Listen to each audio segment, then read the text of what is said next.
सध्या देशभरात जे खासदार आहेत त्यातील 70% घराणेशाहीवाले खासदार हे भाजपमधील रोहित पवारांची टीका। रोहित पवारांनी घराणेशाहीवर बोलणं म्हणजे मोठा विनोद, कारण त्यांच्या घरातील एका खोलीत सर्व लोक बसवले तर पूर्ण पक्षच एका घरात बसेल। भाजप खासदार सुजय विखेंचं रोहित पवारांना टोला देत उत्तर। विजय वरट्टीवार लवकरच भाजपमध्ये प्रवेश करणार, मंत्री धर्मराव बाबा आत्राम यांचा मोठा दावा। मुलीला तिकीट नाकारल्यानं वरट्टीवार नाराज असल्याची चर्चा। नरेंद्र मोदी पुन्हा सत्तेत आल्यास भारत जगात शक्तिशाली बनेल या भीतीने मोदींच्या हत्येचा कट रचला जातोय। भाजपचे ज्येष्ठ नेते मधुकर चव्हाण यांचं मोठं विधान। शरद पवारांनी महाराष्ट्राची राजकीय संस्कृती बिघडवली, भाजपचे ज्येष्ठ नेते मधुकर चव्हाण यांचं वक्तव्य।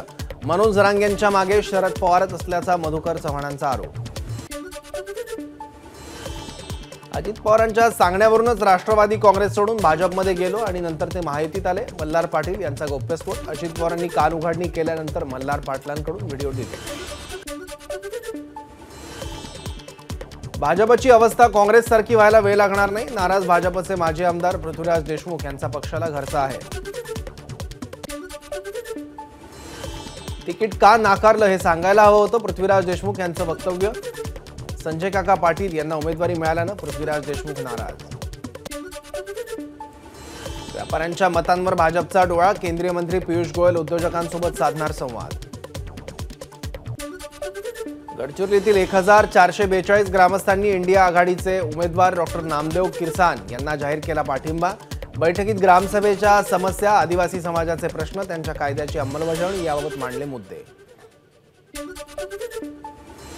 उत्तर पश्चिम मुंबईतून रवींद्र वायकरांना शिवसेनेची उमेदवारी, सूत्रांची एबीपी माझाला माहिती। शिवसेनेच्या उमेदवारांची यादी पुढील 2 दिवसात अधिकृत जाहीर केली जाणार असल्याची ही माहिती। वायकरांना उमेदवारी देऊन दाखवा, खरी शिवसेना कोण हे कळेल, राजकीय ताणेबाणे या कार्यक्रमात रवींद्र वायकरांच्या उमेदवारीबद्दल अनिल परब यांची प्रतिक्रिया। एकनाथ शिंदेंना सोबत घेऊन शिवसेना संपवण्याची भाजपची स्ट्रॅटेजी, निगेटिव्ह सर्व्हे दाखवत शिंदेंच्या जागा कमी केल्या जात आहेत, अनिल परबांचं वक्तव्य। महायुतीच्या जागा वाटपाचा तिढा 2-3 दिवसात मार्गी लागेल, 2 दिवसात भाजप, शिवसेना, राष्ट्रवादीच्या जागा जाहीर होतील, खासदार श्रीकांत शिंदेंची माहिती। नाशिकच्या जागेवरून महायुतीत जोरदार रस्सीखेच, नाशिकचे खासदार हेमंत गोडसेंनी कार्यकर्त्यांसह घेतली खासदार श्रीकांत शिंदेंची भेट। कोणत्या पक्षाला जागा सुटणार हा तिढा अद्याप सुटलेला नाही, हेमंत गोडसेंची माहिती। भाजपचा 400 पारचा नारा हा दर्प, शिवसेना नेते गजानन कीर्तिकरांची टीका, तर ईडीमुळे जनतेत चीड, कीर्तिकरांचं विधान।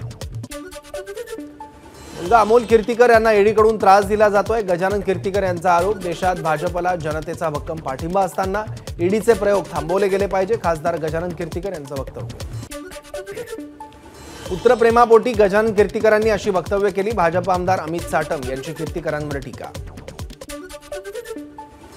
भिवंडीत खासदार श्रीकांत शिंदे आणि मंत्री रवींद्र चव्हाणांकडून शिवसैनिकांसाठी बैठक आयोजित, नाराज असलेल्या शिवसैनिकांची बैठकीत नाराजी दूर करण्याचा प्रयत्न। लोकसभा निवडणुकीच्या प्रचारासाठी आदित्य ठाकरेंची धारावी लेबर कॅम्प परिसराला भेट, धारावीचा पुनर्विकास कोण करतंय, तो कोणाचा माणूस आहे, आदित्य ठाकरेंची महायुतीवर कठोर टीका। जो घरात वफादार राहिला नाही तो घराबाहेर काय वफादार राहणार, राहुल शेवाळेंवर आदित्य ठाकरेंची बोचरी टीका। मुख्यमंत्री एकनाथ शिंदे आज कोल्हापूर दौऱ्यावर, कोल्हापूर आणि हातकणंगले लोकसभा मतदारसंघाचा मुख्यमंत्री घेणार आढावा। मनसे अध्यक्ष राज ठाकरे यांच्या उपस्थितीत आज मनसे नेत्यांची महत्त्वाची बैठक, मुंबईच्या वांद्रे इथल्या MIG मध्ये बैठकीचं आयोजन। वाढवण बंदराला आमचा पूर्ण विरोध असल्यानं आम्ही मवियाबरोबर आहोत, माकपचे नेते अशोक ढवळे यांचं वक्तव्य। सोबत असलेल्यांना घेऊन सन्मानानं निवडणूक लढणार, काहींना समस्या असेल तर त्यांच्याशिवाय लढण्याची तयारी, फडणवीसांच्या भेटीनंतर जयकुमार गोरेंचं माढा संदर्भात विधान। मतदारांच्या युतीचा पराभव करण्यासाठी मवियाचा विजय झाला पाहिजे, यासाठी MIM आणि वंचित बहुजन आघाडीला मतदान करू नका, तुषार गांधींचं आवाहन। तुषार गांधींचं विधान, संसदीय लोकशाही व्यवस्था नाकारणारं, निरर्थक गोष्टी करण्यात आणि निराधार आरोप करण्यात तुमचा वेळ घालवू नका, प्रकाश आंबेडकर यांनी तुषार गांधींचा घेतला समाचार। रणजितसिंह नाईक निंबाळकर यांनी नागपुरात घेतली फडणवीसांची भेट, रामराजे आपला प्रचार करत नसल्याची तक्रार केल्याची चर्चा। माड्यासंदर्भात बैठकांवर बैठका आलबेल नाहीच, बटन दाबलं आणि समस्या सुटली असं नसतं, तर चर्चेतून तोडगा काढावा लागतो. फडणवीसांच्या भेटीनंतर रणजितसिंह निंबाळकरांचं सूचक वक्तव्य. उद्धव ठाकरे गटाचे प्रवक्ते लक्ष्मण हाके यांना ओबीसी बहुजन पार्टीकडून माढ्यातून उमेदवारी. प्रकाश शेंडगेंची पत्रकार परिषद घेऊन घोषणा. अमरावतीत बच्चू कडू यांची बाईक रॅली. निवडणूक कोण जातीवर घेऊन जाऊ नका, बच्चू कडूंचा सल्ला. तर ही निवडणूक आम्ही मुद्द्यावर लढतोय, बच्चू कडूंचं वक्तव्य. काँग्रेसनं देशभरातून न्याय यात्रा काढली, मात्र महाराष्ट्रात तिचं रूपांतर अन्याय यात्रेत झालं. सांगलीत अन्याय, उत्तर मुंबईमध्ये अन्याय, दक्षिण मुंबईत मुंबई काँग्रेस अध्यक्ष सीट न मिळाल्यामुळे अन्याय. आशिष शेलारांची टीका. उद्धव ठाकरेंची बोईसरमध्ये सभा झाल्यावर बोईसर ते वांद्रे उद्धव ठाकरेंचा लोकल प्रवास. ठाकरेंसोबत संजय राऊत आणि इतर शिवसेना नेते उपस्थित. उत्तर मुंबई महायुतीचे उमेदवार पियुष गोयल यांचा कांदिवलीत संकल्प मेळावा. मेळाव्यामध्ये मोठ्या संख्येत महायुतीच्या कार्यकर्त्यांची उपस्थिती. मुख्यमंत्र्यांकडून यवतमाळ आणि वाशिम मतदारसंघाचा आढावा. हिंगोली आणि यवतमाळमध्ये मोठ्या फरकानं विजय होणार, मुख्यमंत्र्यांना विश्वास. अगोदरच्या सरकारने इगोने अनेक प्रकल्प बंद केले होते, ते आपण सुरू केले. विकासाकडे नेणारे हे राज्य आहे, त्यामुळे राजश्री पाटील यांना मत म्हणजे विकासाला मत. यवतमाळच्या संवाद बैठकीत मुख्यमंत्र्यांचं वक्तव्य. सोलापूर लोकसभेच्या निवडणुकीत 3 लाखांपेक्षा अधिकची मतं घेऊन विजय होणार, राम सातपुते यांनी व्यक्त केला विश्वास. राम सातपुते 16 एप्रिलला उमेदवारी अर्ज दाखल करणार. वर्धा लोकसभेचे उमेदवार अमर काळे यांच्या प्रचारासाठी शरदचंद्र पवार पक्षाची आर्वीत जाहीर सभा. सभेला जयंत पाटलांची उपस्थिती. मुंबईच्या उत्तर पश्चिम लोकसभा मतदारसंघात भाजपला धक्का. भाजप उत्तर पश्चिम जिल्हा उपाध्यक्ष संजीव कलकोरी यांची भाजपला सोडचिठ्ठी. वंचितमध्ये प्रवेश करण्यापूर्वी संजीव कलकोरी यांना उमेदवारी जाहीर. मावळ लोकसभा मतदारसंघाचे उमेदवार श्रीरंग बारणेंसाठी पनवेलमध्ये महायुतीचा मेळावा. गेल्या 10 वर्षात आपण अनेक विकास कामं केली असल्यानं जनता आपल्याला निवडून देईल, श्रीरंग बारणेंनी व्यक्त केला विश्वास.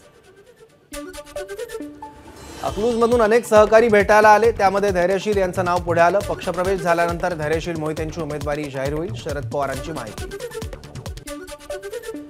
धैर्यशील मोहिते पाटील यांनी तुतारी हाती घेतली काय आणि पिपाणी हाती घेतली काय याचा महायुतीच्या उमेदवाराला फरक पडणार नाही, राष्ट्रवादीचे मुख्य प्रवक्ते उमेश पाटलांची टीका. भाजपचे माजी जिल्हाध्यक्ष आणि राहुल कुल यांचे विरोधक नामदेव ताकवणे शरदचंद्र पवार पक्षात प्रवेश करणार. 15 एप्रिलला दौंड तालुक्यातील यवतमध्ये होणार पक्षप्रवेश. खासदार भावना गवळी सुद्धा आमच्या सोबतच, महायुतीच्या उमेदवार राजश्री पाटील यांचं वक्तव्य.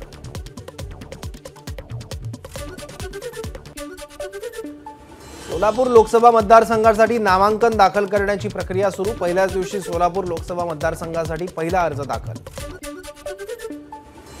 हातकणंगले लोकसभा मतदारसंघातून आमदार प्रकाश आवाडे निवडणुकीच्या रिंगणात. ताराराणी पक्षाच्या वतीनं आवाडे निवडणूक लढवणार. महायुतीचे उमेदवार धैर्यशील माने यांना मोठा धक्का. सांगलीत काँग्रेसकडून उमेदवारी मिळत नसताना पदाधिकाऱ्यांची तालुकानिहाय बैठक घेऊन आक्रमक भूमिका. विशाल पाटील यांच्या उमेदवारीवरून आज कार्यकर्त्यांची बैठक. बैठकीला काँग्रेस नेते उपस्थित राहण्याची शक्यता.